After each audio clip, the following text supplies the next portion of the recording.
Assalamualaikum warahmatullahi wabarakatuh. Perkenalkan, nama saya Rahmi Syaur Siregar, NPM 19050043 dari Prodi Pendidikan Ekonomi Semester 5A. Baiklah, di sini saya sebagai moderator akan mempresentasikan hasil makalah kami, yaitu tentang memahami persiapan pelaksanaan kurikulum. Sebelum ke materinya, ada baiknya saya mengucapkan puji dan syukur kehadiran Allah Subhanahu wa Ta'ala yang selalu memberikan kita nikmat kesehatan juga keselamatan, sehingga kita masih bisa mengikuti kuliah daring atau kuliah online ini. Shalawat dan salam dengan lafaz Allahumma sholli ala Sayyidina Muhammad wa ala ali Sayyidina Muhammad. Tanpa membuang-buang waktu, saya akan menjelaskan tentang apa pentingnya mengenal pelaksanaan kurikulum, di mana mengenal pelaksanaan kurikulum adalah hal yang mendasari dari kurikulum. Menurut Mulyoto adalah masalah pendekatan pembelajarannya. Selama ini pendekatan yang digunakan adalah materi. Jadi materi diberikan pada anak didik sebanyak-banyaknya sehingga mereka menguasai materi itu secara maksimal. Bahkan demi penguasaan materi itu, drilling sudah diberikan sejak awal, jauh semaksimal mungkin.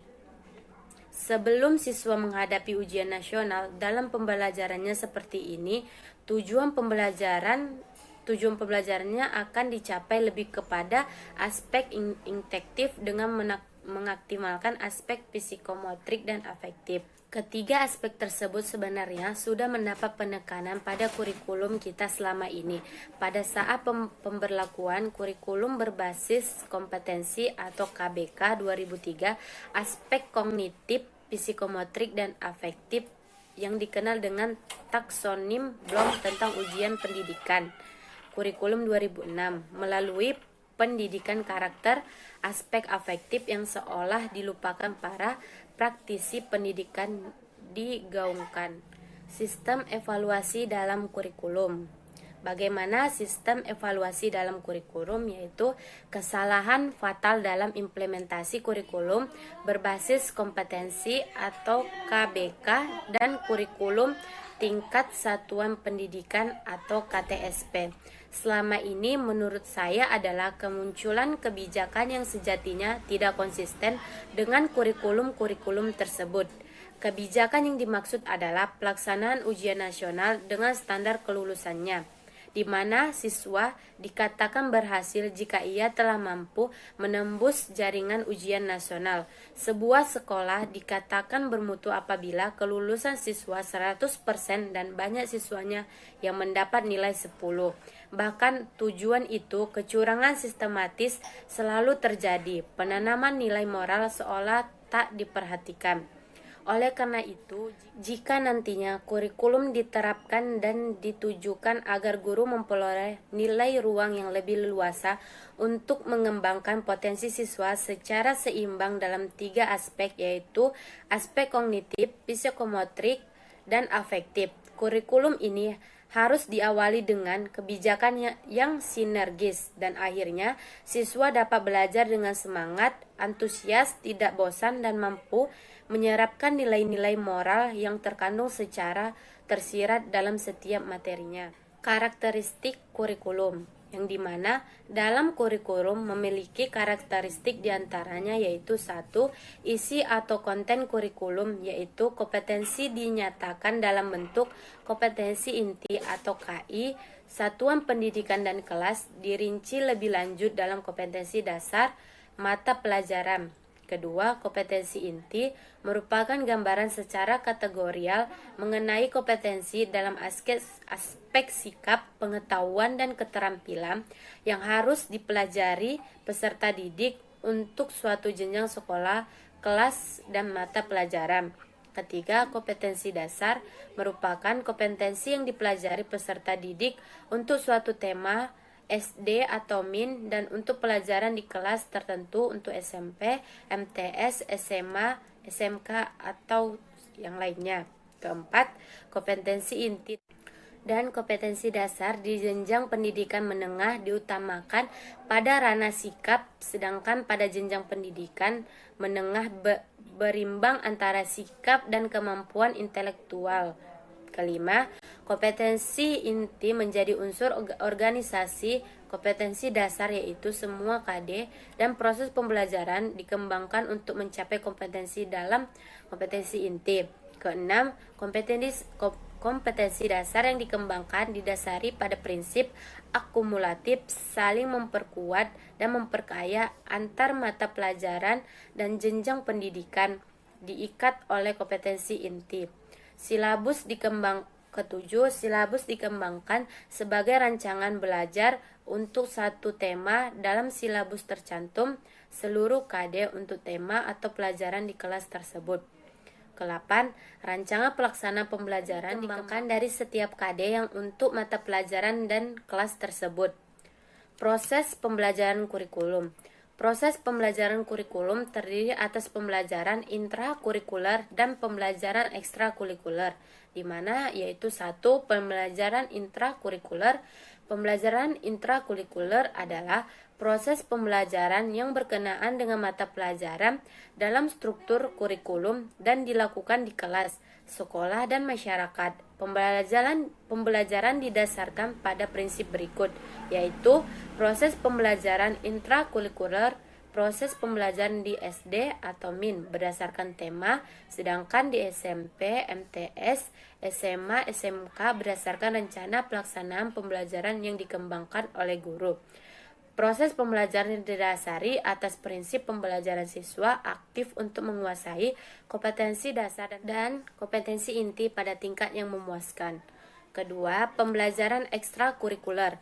Pembelajaran ekstrakurikuler adalah kegiatan yang dilakukan untuk aktivitas yang dirancang sebagai kegiatan di luar kegiatan pembelajaran terjadwal secara rutin atau setiap minggunya. Kegiatan ekstrakurikuler terdiri atas kegiatan wajib dan pilihan, yang dimana pramuka adalah kegiatan ekstrakurikuler wajib. Ekstrakurikuler adalah bagian yang tak terpisahkan dalam kurikulum. Kegiatan ekstrakurikuler berfungsi untuk 1. Mengembangkan minat peserta didik terhadap kegiatan tertentu yang tidak dapat dilaksanakan melalui pembelajaran kelas biasa. Kedua, mengembangkan kemampuan yang terutama berfokus pada kepemimpinan, hubungan sosial dan kemanusiaan, serta berbagai keterampilan hidup. Kegiatan ekstrakurikuler dilakukan di lingkungan yaitu 1. Sekolah, 2. Masyarakat, 3. Alam. Kegiatan ekstrakurikuler wajib dinilai yang hasilnya digunakan sebagai unsur pendukung kegiatan intrakurikuler.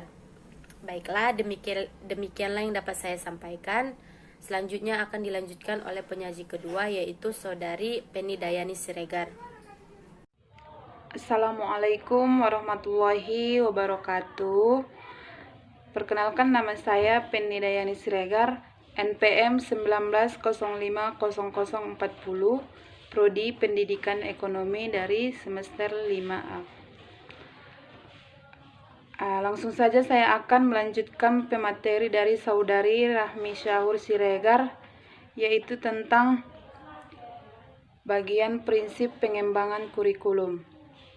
Jadi antaranya, kurikulum bukan hanya merupakan sekumpulan daftar mata pelajaran. 2. Kurikulum didasarkan pada standar kompetensi lulusan yang ditetapkan untuk satu tujuan. 3. Kurikulum didasarkan pada model kurikulum berbasis kompetensi. Model kurikulum berbasis kompetensi ditandai oleh pengembangan kompetensi berupa sikap, pengetahuan, keterampilan berpikir, keterampilan psikomotorik yang dikemas dalam berbagai mata pelajaran. Yang selanjutnya, tahap persiapan pelaksanaan, yaitu tahap perencanaan, menentukan tema, kegiatan penutup atau akhir, dan tindak lanjut. Yang selanjutnya, kelebihan dan kelemahan kurikulum. Ada di sini yang diantaranya yaitu kelebihan kurikulum, kelemahan kurikulum, dan yang selanjutnya konsep dasar pembelajaran dalam kurikulum. Menurut Sudzana, pembelajaran merupakan setiap upaya yang dilakukan dengan sengaja oleh pendidik yang dapat menyebabkan peserta didik melakukan kegiatan belajar. Menurut Gulo, pembelajaran adalah untuk belajar, menciptakan sistem lingkungan yang mengoptimalkan kegiatan belajar. Yang selanjutnya yaitu model pembelajaran dalam kurikulum. Model pembelajaran adalah suatu pola digunakan sebagai pedoman dalam merencanakan pembelajaran di kelas atau pembelajaran dalam tutorial untuk menentukan perangkat pembelajaran. Yang selanjutnya di sini atau yang terakhir, perbedaan dan persamaan kurikulum 2013 dengan KTSP. Kurikulum 2013 sudah diimplementasikan pada tahun pelajaran 2013 sampai 2014 pada sekolah-sekolah tertentu atau terbatas. Kurikulum 2013 diluncurkan secara resmi pada tanggal 15 Juli 2013. Sesuatu yang baru tentu mempunyai perbedaan dengan yang lama. Begitu pula kurikulum 2013 mempunyai perbedaan dengan KTSP. Demikian hasil materi dari saya akhiri dengan Assalamualaikum warahmatullahi wabarakatuh.